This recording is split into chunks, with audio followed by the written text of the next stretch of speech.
So, hello Afnan, once again a very good morning to you. Welcome to our science class. और आज का chapter है control and coordination, जो कि अपने बायोलॉजी का एक चैप्टर है जो कि हाफ ईयरली में आने वाला है। ठीक है, तो इस चैप्टर में हम लोग क्या क्या डिस्कस करेंगे, चलते हैं उसकी तरफ।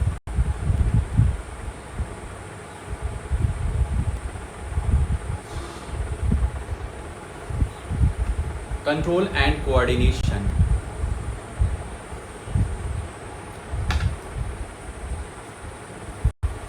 इस चैप्टर में आज हम लोग मेनली 3 टॉपिक्स कवर करेंगे। बहुत ही छोटे छोटे टॉपिक्स हैं, इम्पॉर्टेंट टॉपिक्स हैं। हर लाइन में कुछ ना कुछ नई इन्फॉर्मेशन तुमको देगी, तो इस वजह से अपनी बुक साथ में रखे चलो और एक पेंसिल भी हाथ में लो, ठीक है, जिससे कि सभी चीज़ें तुम अंडरलाइन कर सको। यदि कहीं क्वेश्चन कुछ पूछ रहा है तो उसको क्या करो, अपना उसको अंडरलाइन करते चलो। क्वेश्चन पूछ रहा है तो वही पेंसिल से वहाँ पे आंसर भी लिख लो, ठीक है। अभी तुम्हें बताएंगे। आज 3 टॉपिक्स मेनली कवर करेंगे। पहला इंट्रोडक्शन, जिसमें हम कंट्रोल एंड कोऑर्डिनेशन समझेंगे कि आखिर ये क्या चीज़ें हैं। दूसरा टॉपिक रहेगा एनिमल्स का हम लोग नर्वस सिस्टम डिस्कस करेंगे। तीसरा, what happens in reflex action, reflex action में आखिर क्या होता है, यही चीज़ें आज हम लोग डिस्कस करने चल रहे हैं अपने इस वीडियो में। आ जाते हैं अपने NCERT पे, control and coordination.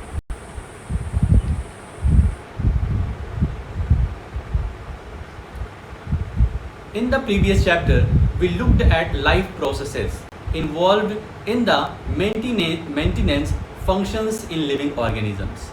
There we had started with the notion we all have that if we see something moving, it is alive.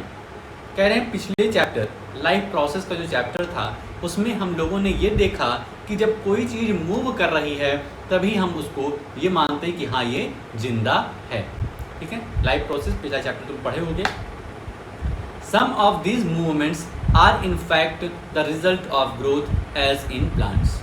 और ये जो मूवमेंट हो रहा है ये रिजल्ट है किस चीज़ का, कि प्लांट में ग्रोथ हो रही है, प्लांट में डेवलपमेंट हो रही है, प्लांट में नई नई ब्रांचेस निकल के आ रही हैं, नए फ्लावर्स निकल रहे हैं, ठीक है। तो ये मूवमेंट प्लांट के ग्रोथ को शो करता है।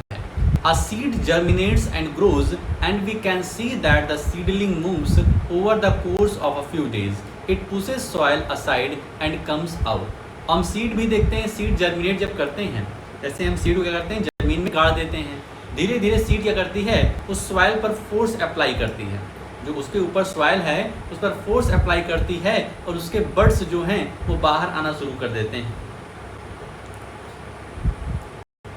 But if its growth were to be stopped, these movements would not happen.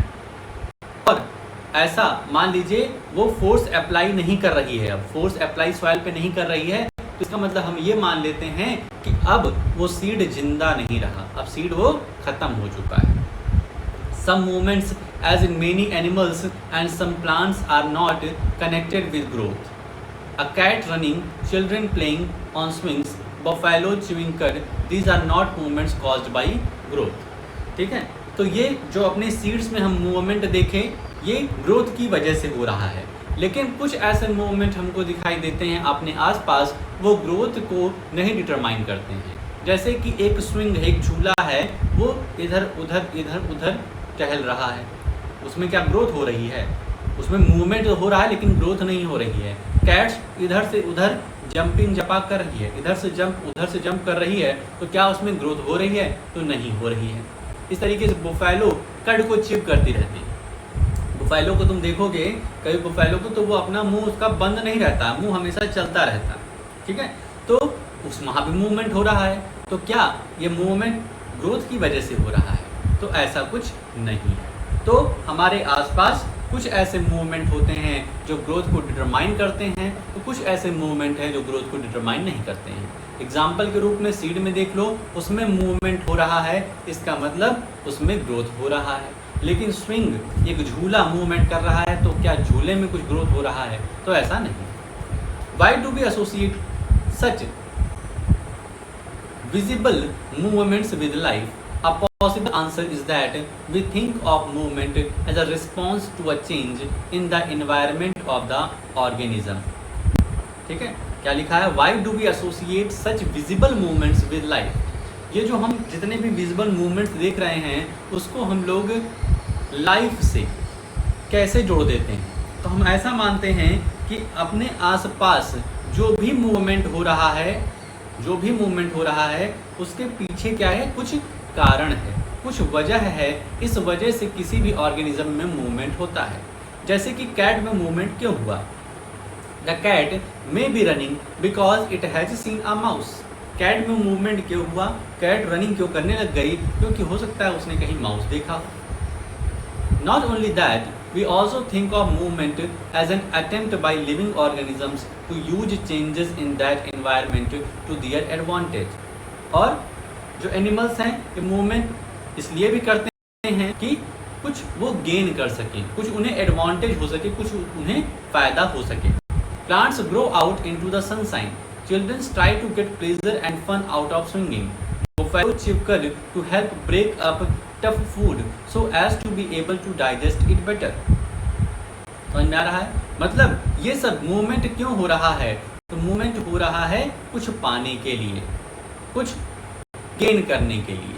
ठीक है, प्लांट में मूवमेंट हो रहा था ग्रो करने की वजह से, लेकिन और भी चीज़ें जितने एग्जांपल्स हम लिए इसमें मूवमेंट हो रहा है कुछ गेन करने के लिए, कुछ एडवांटेज पाने के लिए। बाई चिल्ड्रेन स्विंग पर क्यों झूल रहे हैं? इधर से उधर मूवमेंट क्यों हो रहा है? प्लेजर गेन करने के लिए। वो फैलो कड को च्यू क्यों कर रही है? कि उसको सिंपलर सब्सटेंस में डिवाइड करे जिससे वो अच्छे से पचा सके। When bright light is focused on our eyes, or when we touch a hot object, we detect the change and respond to it with a movement in order to protect ourselves. जब हमारे ऊपर कोई bright light पड़ती है, हमारी eyes पर कोई bright light पड़ती है तो तुरंत आंखों में मूवमेंट शुरू हो जाता है। यदि हमारा हाथ किसी हॉट ऑब्जेक्ट को छू लिया तो तुरंत हाथ में मूवमेंट शुरू हो जाता है। ऐसा क्यों होता है? तो अपने आप को प्रोटेक्ट करने के लिए हो रहा है भाई। यदि हमारी आंखों में कोई तेज लाइट जलती रहे, लगातार जलती रहे, हम अपनी आँख को बंद ना करें तो आँख खराब हो जाएगी। इस तरीके से हमारा हाथ जल जाएगा, फिर किसी हॉट ऑब्जेक्ट पर हम हाथ को दबाए ही रहें, हटा ही नहीं रहें। If we think a bit more about this, it becomes apparent that all this movement in response to the environment is carefully controlled. अगर हम थोड़ा सा और इसका गहन अध्ययन करेंगे और डीपली जाएंगे तो हम ये देखेंगे कि इन्वायरमेंट में जो भी ये सब मूवमेंट हो रहा है ये किसी न किसी रिस्पॉन्स की वजह से हो रहा है, कोई प्रतिक्रिया हो रही है। कुछ पहले हुआ, उसके बाद इधर से रिस्पॉन्स हुआ, और ये सब पूरा का पूरा कंट्रोल्ड वे में चलता रहता है। Each kind of a change in the environment evokes an appropriate movement in response. When we want to talk to our friends in a class, we whisper rather than shouting loudly. कह रहे हैं हमारे आसपास जितने भी response हो रहे हैं, जितने भी मूवमेंट हो रहे हैं, वो किसी वजह से हो रहे हैं। पहले कुछ एक्शन हुआ, फिर हमने रिएक्शन किया मूवमेंट के तौर पे। जैसे कि क्लास में हमें अपने दोस्त को कुछ बताना है तो हम क्या करेंगे? विस्पर करेंगे, धीमे से बोलेंगे। ये नहीं कि हम लोगों ने तेज़ी से चिल्लाना शुरू कर दिया। क्यों विस्परिंग की? क्योंकि हमारे मन में कोई बात आई बताना है, लेकिन क्लास में टीचर बैठे हुए हैं, बहुत खूंखार टीचर, तो हम विस्परिंग बुदबुदा करके धीमे धीमे करके उसको बताएंगे। Clearly the movement to be made depends on the event that is triggering it. Therefore, such controlled movement must be connected to the recognition of various events in the environment, followed by only the correct movement in response. तो जो भी movement हो रहा है ये पूरी तरीके से कंट्रोल्ड है। ये जो रिस्पॉन्स हो रहा है पूरी तरीके से कंट्रोल्ड है। कब कौन सा रिस्पॉन्स करना है, ये सब कुछ क्या है, एकदम एक इसका प्रॉपर वे है। In other words, living organism must use systems providing control and coordination. In keeping with the general principle of body organization in multicellular organisms, specialized tissue are used to provide these control and coordination activities.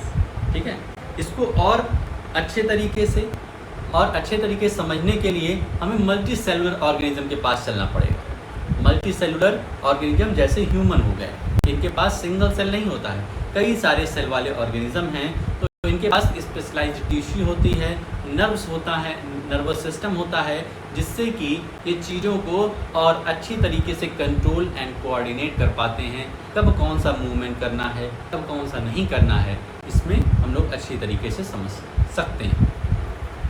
अब बात आती है animals के nervous system.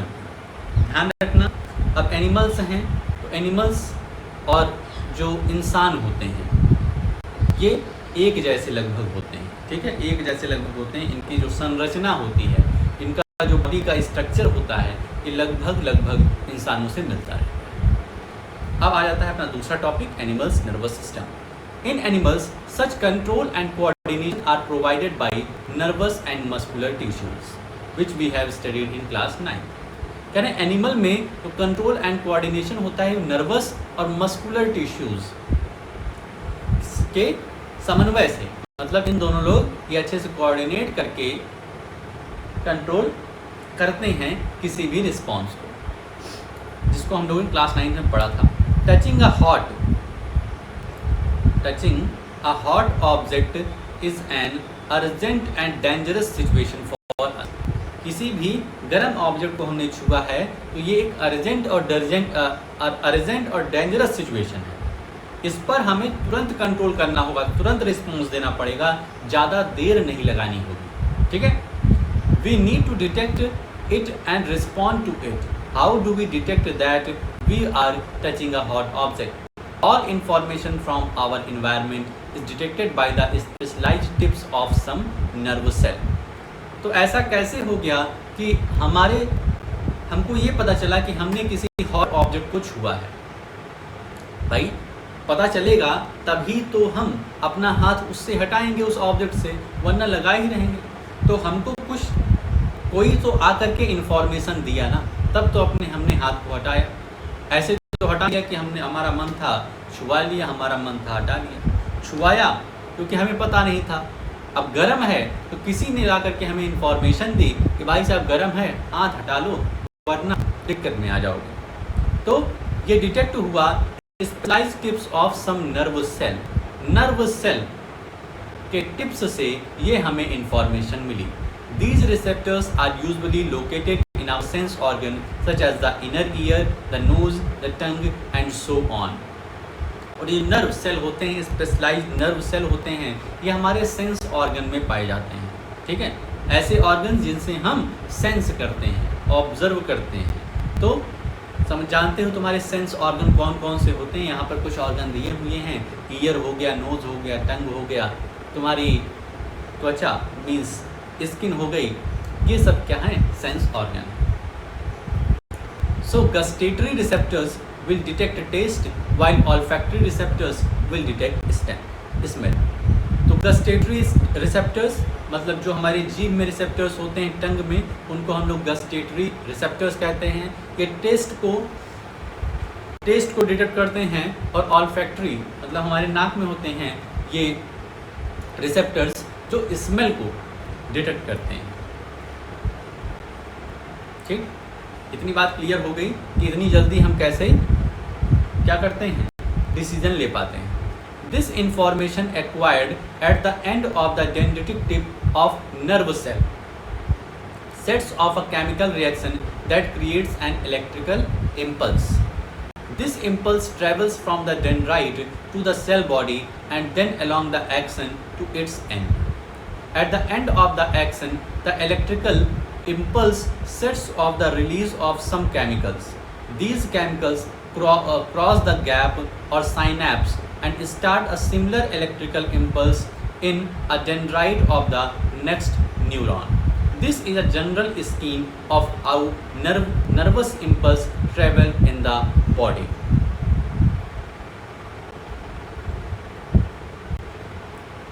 तो यहाँ पर बात ये कही गई है। अब इस फिगर को समझो, ठीक है। रीडिंग तो हमने कर ली, अब इसको समझ लो। इस फिगर, ये एक तुम्हारे नर्वस सिस्टम का स्ट्रक्चर ऑफ न्यूरॉन दिया है। न्यूरॉन का एक ये स्ट्रक्चर दिया हुआ है। इसमें क्या होता है, जैसे मान लीजिए हमारे हाथ में भी ये नर्व सेल है, स्ट्रक्चर ऑफ ये जो नर्व सेल है यहाँ पे एक सेल दिया गया है। इस तरीके से कई सारे सेल हमारे हाथ पैर हर जगह हैं, ठीक है, जहाँ जहाँ सेंस ऑर्गन है। तो जब हमारा हाथ किसी ऑब्जेक्ट को टच किया तो यहाँ पर ये सेल है और सेल का जो डेंड्रिटिक टिप होता है, ये डेंड्राइट है, इसका जो टिप होता है यहाँ से इंफॉर्मेशन क्या होती है, एक्वायर होती है, इंफॉर्मेशन यहीं से ली जाती है। अब यहाँ से आने के बाद केमिकल रिएक्शन होता है और ये इलेक्ट्रिकल इम्पल्स में कन्वर्ट हो जाता है सेल बॉडी में आते आते, ठीक है। उसके बाद एक्सन के थ्रू, ये जो एक्सन है हमारा, ये वाला पार्ट है, इसके थ्रू ये नर्व एंडिंग तक पहुंचता है। और उसके बाद फिर नर्व एंडिंग पे पहुंचे क्या होगा, फिर यहाँ पर एक गैप होता है जिसको हम साइनैप्स कहते हैं।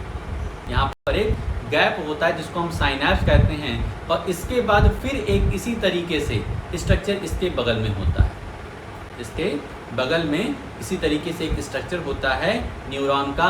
फिर क्या करेगा, उसके पास भी डेंड्राइट होगा, इससे जो भी इंफॉर्मेशन निकली है डेंड्राइट उसको अपने पास कर लेगा।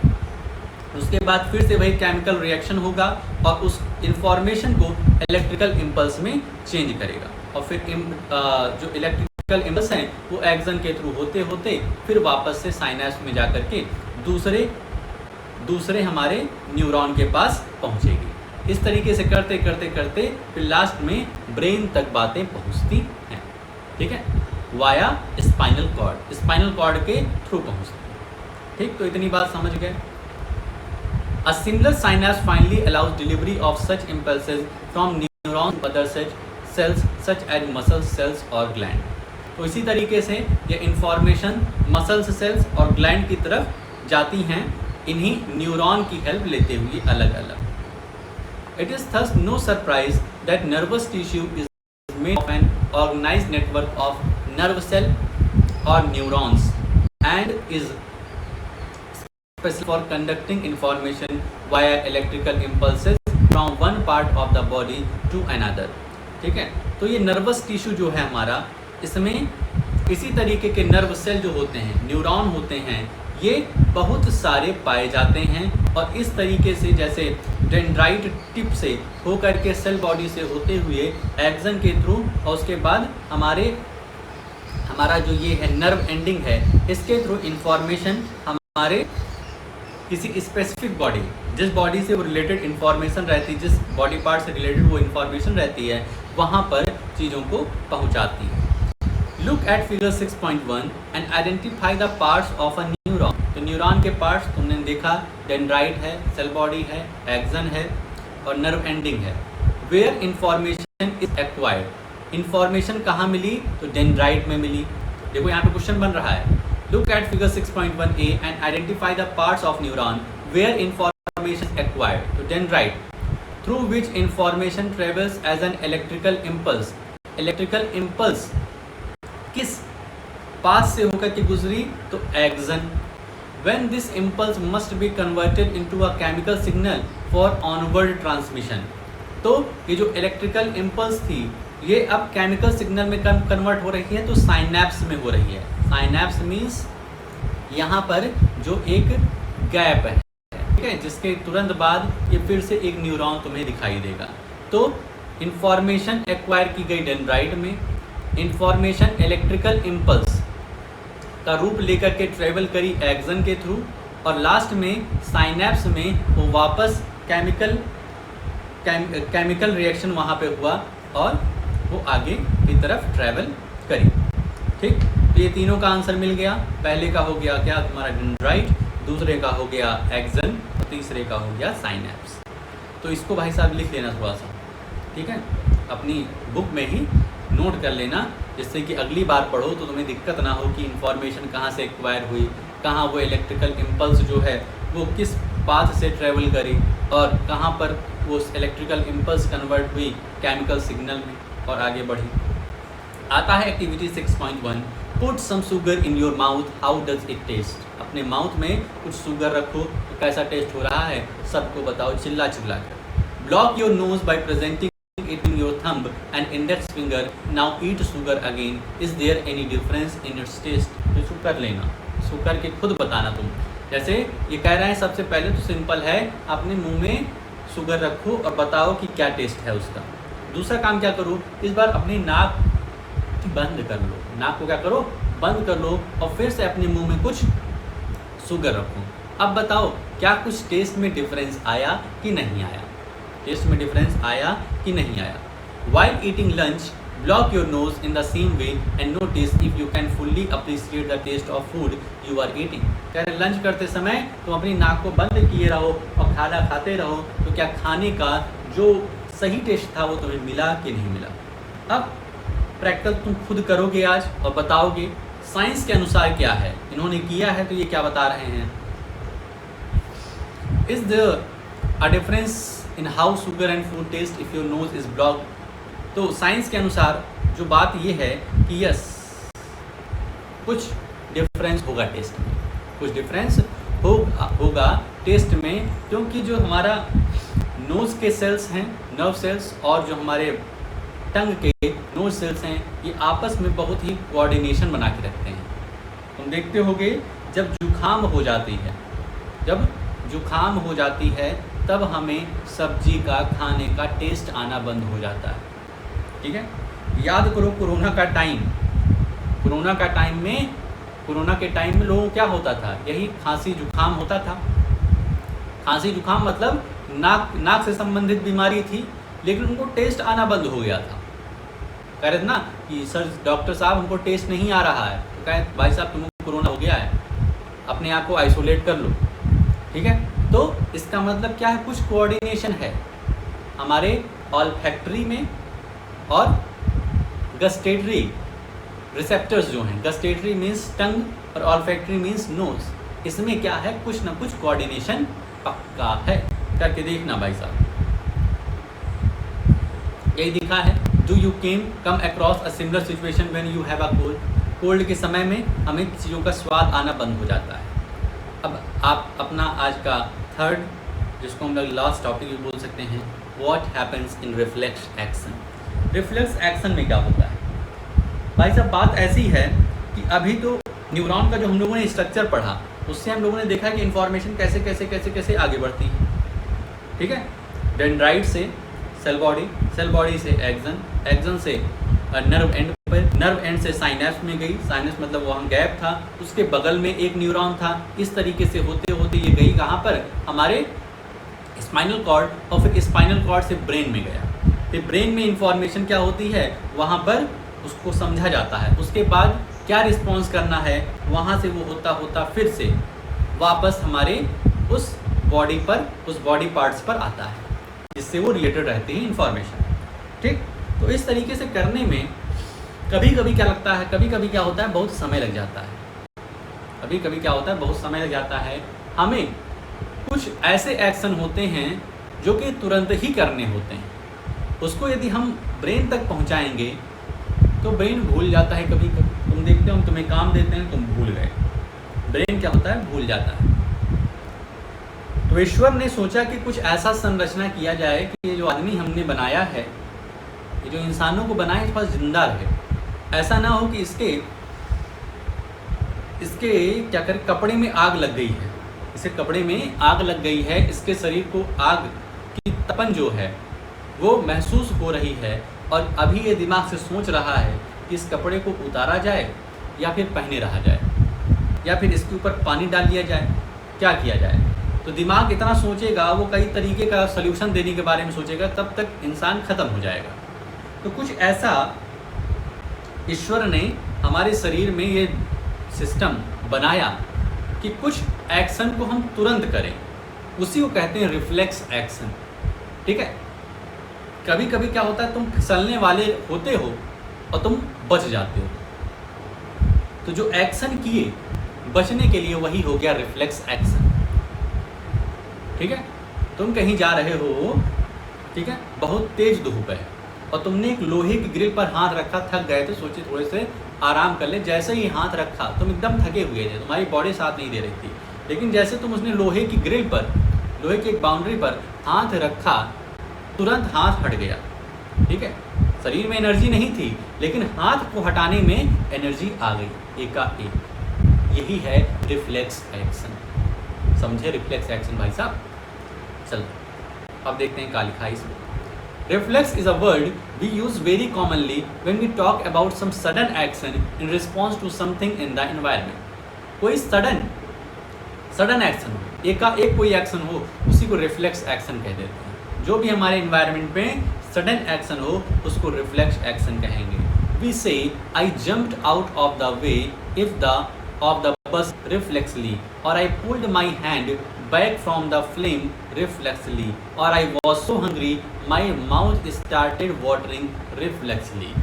ठीक है, रिफ्लेक्स एक्शन मतलब सडन एक्शन। क्लियर? कोई दिक्कत परेशानी? फ्लेम के पास हमारा हाथ गया, तुरंत रिफ्लेक्सली हट गया। ठीक है, यही बात होती है। What exactly do we mean? A common idea in all such example is that we do something without thinking about it or without feeling in control of our reaction। तो हम कह सकते हैं कि रिफ्लेक्स एक्शन ऐसा होता है जिसमें हम ज़्यादा सोचते नहीं हैं, सोचने पर जोर नहीं डालते हैं, तुरंत एक्शन करते हैं। ठीक है, हम ये नहीं सोचते कि इस घटना पर कितना हमारा कंट्रोल है कि नहीं है, हम फटाक से एक्शन कर देते हैं जो भी हमें समझ में आए। ठीक है, जो भी हमारे इंस्टेंट, जिसको कहते हैं इंस्टिंक्ट, ठीक है, जो भी तुरंत समझ में आया उसी को हमने कर दिया, वही हुआ reflex action. Yet these are situations where we are responding with some action to changes in our environment। How is control and coordination achieved in such situation? ठीक है, नॉर्मल सिचुएशन रहे तो ऊपर वाला जो हमारा पैराग्राफ था जो हम लोगों ने पढ़ा अभी, जिसमें न्यूरॉन का स्ट्रक्चर वगैरह पढ़ा, यदि नॉर्मल सिचुएशन है तब धीरे करके इन्फॉर्मेशन ब्रेन तक जाएगी और वापस से ब्रेन से फिर उस रिलेटेड बॉडी ऑर्गन्स तक बात पहुंचेगी। रिलेटेड मस्कुलर जो हमारे सिस्टम्स हैं, मस्कुलर टिश्यूज़ हैं, वहाँ तक बात पहुंचेगी। लेकिन जब हमें तुरंत एक्शन लेना है तब कैसे कंट्रोल और कोऑर्डिनेशन होगा, ये अब हम लोग देखने चल रहे हैं। Let us consider this further. Take one of our example. Touching a flame is an urgent and dangerous situation for us, or in fact for any animal. How would we respond to this? One seemingly simple way is to think consciously about the pain and the possibility of getting burnt and therefore move our hand। कह रहे हैं आप एक situation को ले लो, एक example को ले लो, तो हम वही एग्जाम्पल को ले रहे हैं कि हमने क्या किया, फ्लेम को टच कर लिया है। तो ये जो सिचुएशन है ये अर्जेंट है और डेंजरस भी है, हमें तुरंत एक्शन लेना होगा। तो कह रहे हैं एक नॉर्मल सिंपल वे ये है कि जो फ्लेम को टच करने से हमें पेन हो रहा है उसको हम समझें, उसको नाप तोल करें अपने दिमाग में कि कितना दर्द हो रहा है, ये दर्द बढ़ रहा है, ज़्यादा जल सकते हैं, और फिर हम हाथ हटाएं। ठीक है, इतना सोचने के बाद तब तक काफ़ी हद तक नुकसान पहुंच चुकेगा। ठीक है, डॉक्टर के पास जाने की नौबत आ जाएगी। An important question then is how long will it take us to think all this? The answer depends on how we think. और भाई साहब कुछ लोग तो जल्दी सोच लेते हैं, कुछ लोग देर में सोचते हैं, आराम से सोचते हैं। ठीक है, तो उनके लिए तो और ही दिक्कत बनने वाली है, हो सकता है हाथ ही गल जाए तब तक। ठीक है, if nerve impulse are sent around the way we have talked about earlier, then thinking is also likely to involve the creation of such impulses। Thinking is a complex activity। Thinking जो है वो एक complex activity है, वो बहुत देर तक हो सकती है और तब तक हमारा ऑर्गन, रिलेटेड ऑर्गन में काफ़ी मात्रा में नुकसान पहुंच जाएगा। So it is bound to involve a complicated interaction of many nerve impulse from many neurons। ठीक है, थिंकिंग एक कॉम्प्लेक्स एक्टिविटी है, तो जो इसके नर्व इम्पल्स होंगे वो भी बहुत कॉम्प्लेक्स तरीके से काम करेंगे। तो ये जो तरीका है ये बहुत ही खतरनाक तरीका हो जाएगा। ठीक है, if this is the case it is no surprise that the thinking tissue in our body consists of dense network of intricately arranged neurons। जो हमारे ब्रेन के न्यूरॉन्स होते हैं ये बहुत ही इंट्रिकेटली अरेंज रहते हैं। ठीक है, बहुत ही जटिल तरीके से अरेंज रहते हैं, तो वहाँ से कोई इन्फॉर्मेशन जल्दी निकाल पाना थोड़ा सा टफ हो जाता है। It sits in the forward end of the skull. It sits in the forward end of the skull and receives signal from all over the body which it thinks about before responding to them. और ये जो neurons है ये हमारे जो हम लोग का फ्रंटल लोब होता है, फ्रंटल लोब में ये रहता है और ये रिसीव करता है जितने भी सेल नर्व सेल्स आ रहे हैं हमारे पास सबको रिसीव करता है और उसके बाद उसको क्या करता है, इंफॉर्मेशन देगा कि आखिर करना क्या है, रिस्पॉन्ड करता है. Obviously in order to receive these signals this thinking part of the brain in the skull must be connected to nerve coming from various parts of the body. Similarly, if this part of the brain is to instruct muscles to move, nerve must carry these signals back to different parts of the body. If all of this is to be done when we touch a hot object, it may take enough time for us to get burned. तो कह रहे हैं ये जो हमारा school में ये जो थिंकिंग वाला पार्ट रहता है ये फ्रंटल लोब में होता है. ठीक है, लिखा हुआ है यहाँ पर.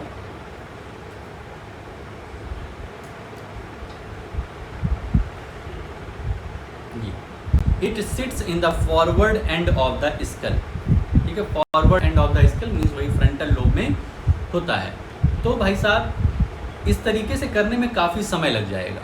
ठीक है, कि यहाँ से हमारे डेंड्राइट से इंफॉर्मेशन एक्वायर हुई, सेल बॉडी, एक्सन, फिर नर्व एंड, फिर अगला न्यूरॉन, फिर ऐसे होते होते स्पाइनल कॉर्ड से होते हुए गया ब्रेन के पास, फ्रंटल लोब के पास, फिर वहाँ से इंफॉर्मेशन को मतलब वहाँ से रिस्पॉन्डिंग जो आंसर हुआ वो आया स्पाइनल कॉर्ड से, फिर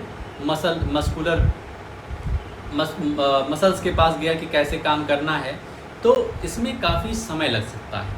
ठीक है, ये बहुत ही एनफ टाइम हो जाएगा, बहुत ज़्यादा टाइम हो जाएगा और इससे नुकसान पहुंच सकता है.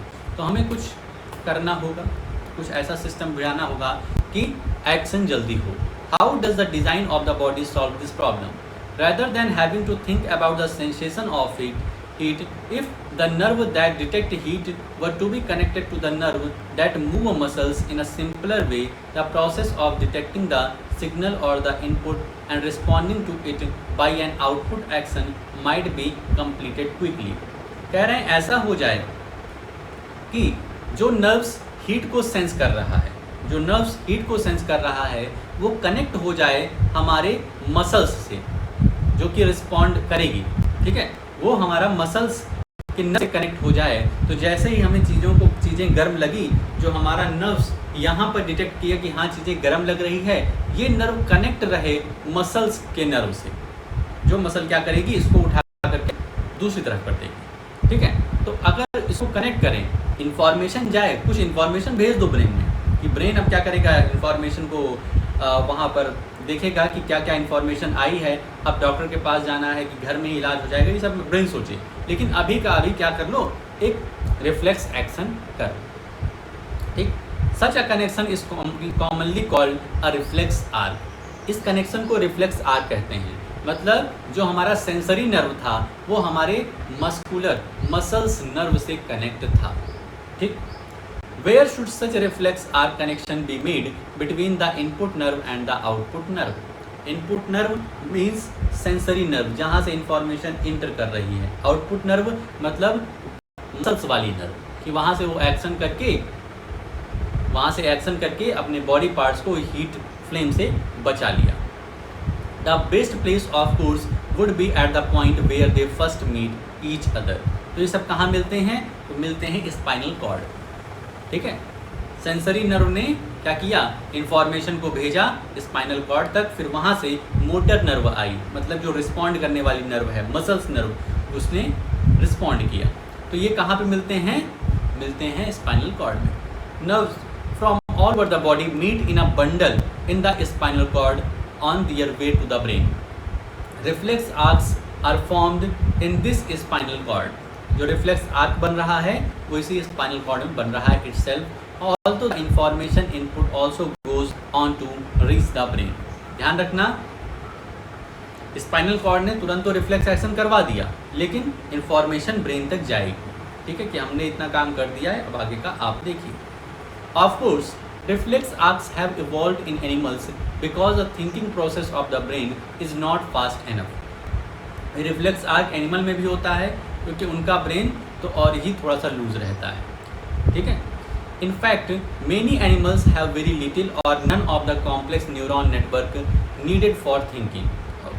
और एनिमल्स के पास बहुत सारे ऐसे एनिमल हैं जिनके पास ये थिंकिंग करने वाला न्यूरॉन सेल, जो कॉम्प्लेक्स न्यूरॉन नेटवर्क होता है, ये बिल्कुल भी नहीं होता, या तो होता है तो बहुत ही थोड़ी मात्रा में. So it is quite likely that reflex arcs have evolved as efficient ways of functioning in the absence of true thought process. तो इनके लिए तो बहुत ही ज़रूरी हो जाता है रिफ्लेक्स आर्क का होना, जो रिफ्लेक्स एक्शन का करना होता है, तो इनके लिए बहुत ही ज़रूरी हो जाता है क्योंकि इनकी थॉट प्रोसेस तो बिल्कुल ही नहीं होती है. However, even after complex neuron networks have come into existence, reflex arcs continue to be more efficient for quick responses. कह रहे हैं न्यूरॉन नेटवर्क रहे भी, ये जो थिंकिंग वाला हमारा न्यूरॉन नेटवर्क रहे, थॉट प्रोसेस वाला नेटवर्क रहे, ये भले ही रहे, लेकिन ये उतना कारगर नहीं होता है जब हमें क्विक रिस्पॉन्स करना होता है, तब हमें रिफ्लेक्स एक्शन के पास ही जाना होता है. यहाँ पर देखो एक फिगर दिया हुआ है कि यहाँ पर इन्होंने इस गर्म पतीलों को छू लिया है, तो ये क्या हुआ है, यहाँ से सेंसरी रिसेप्टर्स जो हैं यहाँ से अंदर जा रहा है, ये इन्फॉर्मेशन गई सेंसरी न्यूरॉन के थ्रू, ठीक है. अब यहाँ पर है स्पाइनल कॉर्ड, ये स्पाइनल कॉर्ड है, तो स्पाइनल कॉर्ड जैसी इन्फॉर्मेशन गई, यहाँ से मोटर न्यूरॉन चल दी. मोटर न्यूरॉन के किसको ट्रिगर किया, आकर के मसल्स को, मसल जिसको हम लोग इफेक्टर भी कहते हैं. अब ये क्या करेगी, रिस्पॉन्ड करेगी, ये तुरंत हाथ को क्या करेगी, लिफ्ट कर देगी, ऊपर की तरफ कर देगी, ठीक है. और यदि देखो ये ब्रेन के पास जाती है इन्फॉर्मेशन, मैसेज जा रहा है ब्रेन के पास, लेकिन इन्होंने यहीं पर डिसीजन ले लिया, भाई साहब तुरंत मोटर न्यूरॉन को भेज करके क्या काम करो, मसल्स को ट्रिगर करो, मसल्स से कहो काम अपना करो, हाथ को लिफ्ट करो, ठीक है. तो इस तरीके से इसी को कहते हैं reflex arc. Can you now trace the sequence of events which occur when a bright light is focused on your eyes. तो कह रहे हैं एक तुम्हारे पास वर्क कि जब तुम्हारे आँख पर एक ब्राइट लाइट फोकस की जाती है, तब ये एक सीक्वेंस किस तरीके से फॉलो होता है, ये बताओ. तो इस शाम को तुम बताना, ठीक है. एक फिगर हो सके तो बना लेना इसी तरीके से कि आँख पे लाइट गई, उसके बाद सेंसरी नर्व, मोटर नर्व किस तरीके से काम करी, मसल्स को कैसे ट्रिगर करी, ये सब चीज़ें बताना. तो जो हम लोगों ने 3 टॉपिक्स डिसाइड किए थे उसको अच्छी तरीके से कंप्लीट कर लिया है. 40 मिनट्स की क्लास लगभग हम लोग की हो रही है. तो काम तुम्हारा क्या होगा, जितना पढ़ा दिया है इसको अच्छे से रीडिंग लगा लेना, जो बीच बीच में क्वेश्चन आए हैं उनके आंसर लिख लो, और अभी भी अगर आंसर देने में तुम असमर्थ हो, फेल हो रहे हो, तो शाम को पूछ लो कि सर जी यहाँ वाला थोड़ा टॉपिक कम क्लियर हुआ, ठीक. और अपना जो ट्रायंगल का चैप्टर है, जो उसकी लास्ट एक्सरसाइज तुम भी कर रहे थे, तो कल समझाए कुछ एग्जाम्पल्स, तो 5 सवाल तो कल के वर्क में थे, जो रिमेनिंग क्वेश्चन हैं उसको आज कर डालो, ठीक. तो इतना तुम्हारा काम रहेगा. आई होप आज जितना भी पढ़ाया है सब कुछ क्लियर होगा. कोई दिक्कत परेशानी बनती है तो शाम को बताओ. आज के अपनी इस वीडियो में इतना ही रखते हैं, मिलते हैं नेक्स्ट वीडियो में. ओके.